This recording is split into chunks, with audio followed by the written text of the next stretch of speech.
He is, as you can see, someone who has for the last almost 8 years run a traditional Vedic farm called Kesaria Farm. It has many, he has I think around 100 cows there, and he's today known as one of the best A2 milk providers, A2 milk and ghee providers, producers and providers in Mumbai.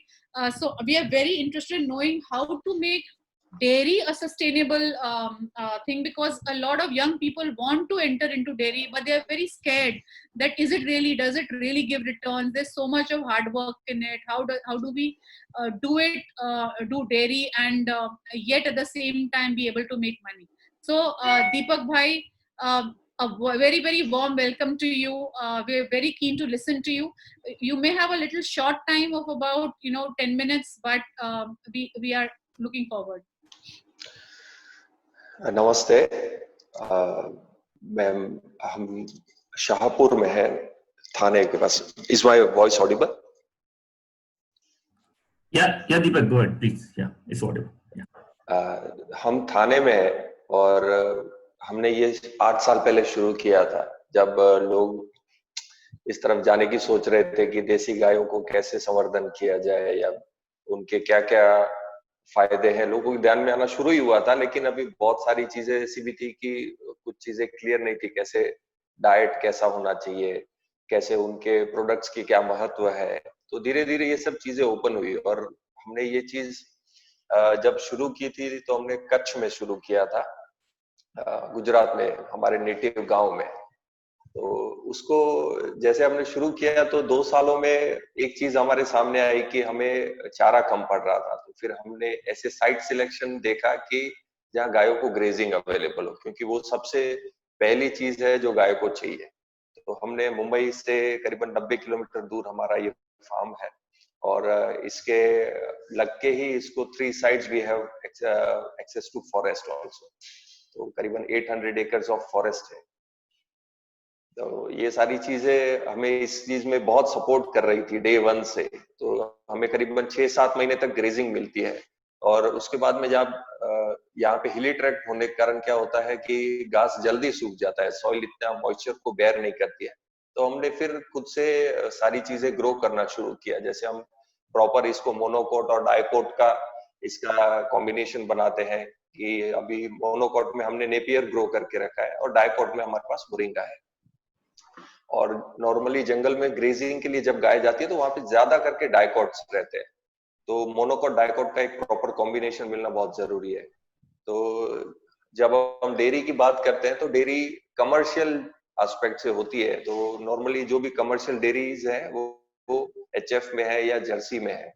तो जब देसी गाय की बात आती है तो उसकी भी आफ्टर ऑल डाइट तो वही चीज है। डाइट जो हम समझे तो उसमें ग्रीन फॉडर कैसा होना चाहिए, ड्राई फॉडर कैसा होना चाहिए, उसकी न्यूट्रिटिव वैल्यू क्या होनी चाहिए, ये सारी चीजें हमने धीरे धीरे सीखी।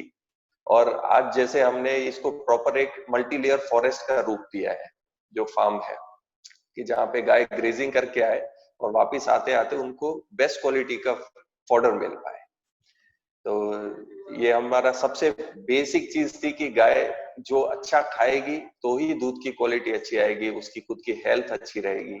जैसे हमारी काफी सारी गाय हैं जो जंगल में चरते चरते ही वहां बच्चा जन्म के आती है। तो ऐसा भी नहीं होता है कि उसको कोई स्पेशल केयर देनी पड़ती, क्योंकि it is all nature to them. और वो कभी खुद से ही सारी चीजों को सिलेक्ट कर लेती है। कई बार वो जैसे उसको धूप लग रही है वो अपने आप छांव में खड़ी रह रही है। मतलब इट इज ऑल नेचुरल। और यहाँ पे हमें सिर्फ उनको एक सपोर्ट देने के लिए हमने एक छोटी सी गौशाला बनाई है और जहाँ पे हम दूध है हमारा वो हम मुंबई में सप्लाई करते हैं।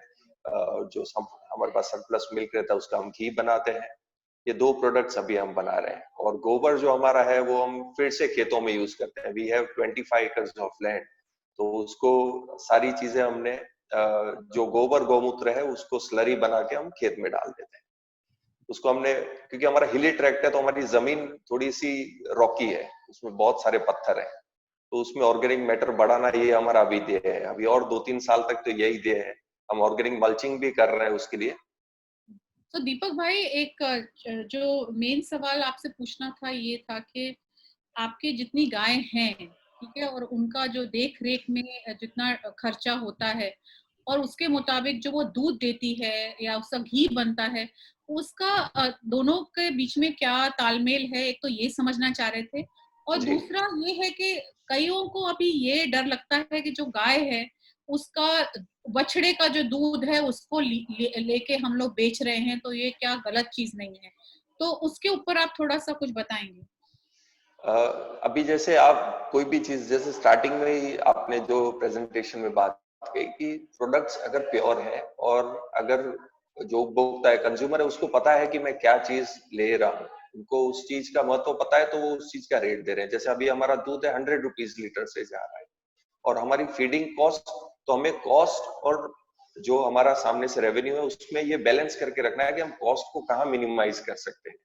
क्योंकि हम बछड़े का दूध अगर ले ले तो बछड़े का उसका हेल्थ ही नहीं बनता कभी भी। अगर बछड़े ने दूध स्टार्टिंग का उसका जो ग्रोथ फेज है, पहला 6 महीना 8 महीना, जब उसका बॉडी ग्रो हो रहा है, तभी उसको बहुत ही ज्यादा मात्रा में प्रोटीन चाहिए जो उसकी माँ के दूध से मिल रहा है, तो वो उसे देना बहुत ही आवश्यक है। अगर वो नहीं मिल रहा है तो आपकी आने वाली जनरेशन ही, जो उसके बच्चे की जनरेशन है, वो हेल्दी नहीं होगी कभी भी। तो ये चीज हमने इंश्योर किया कि उसके दूध से हम कॉम्प्रोमाइज नहीं करें।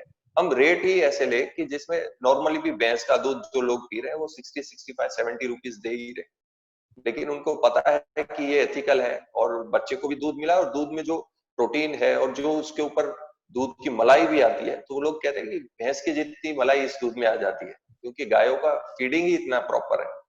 तो जब नॉर्मली क्या करते हैं, किसान अपना जो भी वेस्ट मटेरियल होता है वो गायों को खिलाते हैं, तो ये चीज गलत है। आपको उसके लिए अगर सही से खिलाना है, तो जैसे हम हर एक चीज सिलेक्ट करके खाते हैं, उनको भी प्रॉपरली वो चीज सिलेक्ट करके खिलाना है कि उसके, जैसे बहुत सारे उसके लैक्टेशन के भी फेजेस रहते हैं। स्टार्टिंग में जब उसकी बॉडी रिकवर कर रही है, जब उसने बेबी बर्थ किया है, उसके बाद में बॉडी रिकवर हो रही है, तो उसके टाइम पे उसको बहुत हेल्दी फूड चाहिए।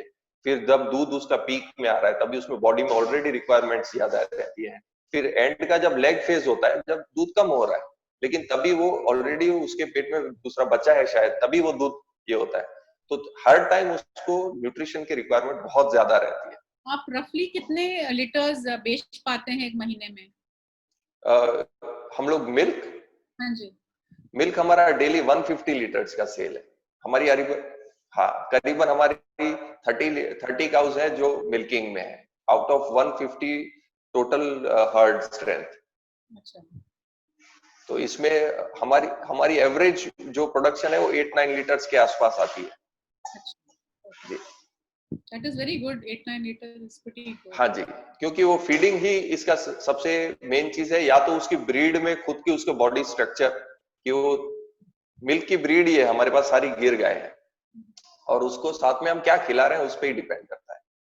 तो और ब्रीड और दूसरा चीज है जो मेरे ख्याल से सब लोग जानना चाहेंगे, जैसे अपर्णा ने कितने सारी वैरायटीज ऑफ गाय उनके पास ब्रीड्स हैं है। कई लोगों को एक बहुत ये हो गया है कि नहीं गिर ही सबसे बढ़िया है। तो मैं आपको इसके ऊपर आप क्या बोलना चाहेंगे कि क्या ये इसमें सच्चाई है कि ये लोगों के अंदर एक रॉन्ग इम्प्रेशन है?